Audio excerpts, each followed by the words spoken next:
Alors c'est aussi une chose dont j'ai parlé la semaine dernière, je reviens juste vite, j'appelle ça la clinique du réel. Et que en fait, ça c'est le tout dernier Lacan qui dit il y a un inconscient réel. C'est un inconscient qui serait sans mots, c'est-à-dire un inconscient sur le corps. Et on a beaucoup d'exemples, c'est-à-dire on ne se souvient de rien, mais on a pris l'exemple, par exemple, des enfants qui naissent étranglés par le cordon. Et une mère qui m'a raconté, mon fils, il respire comme ça.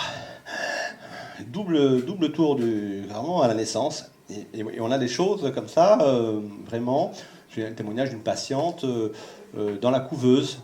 Et elle me décrivait, en fin de compte, son angoisse, c'était la couveuse, dans une bulle, elle se replie sur elle-même, il y a 40 ans plus, des intrusions, etc. Et vraiment, donc, un ressenti. Voilà. Et ces ressentis sont vraiment très forts.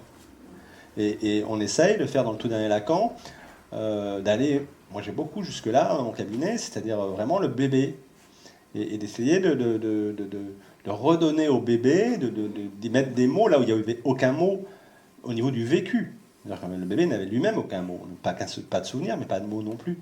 Et de remettre comme que ça du symbolique pour essayer de se dégager vraiment de ces traumatismes très précoces, qui sont sans doute les plus importants en fin de compte.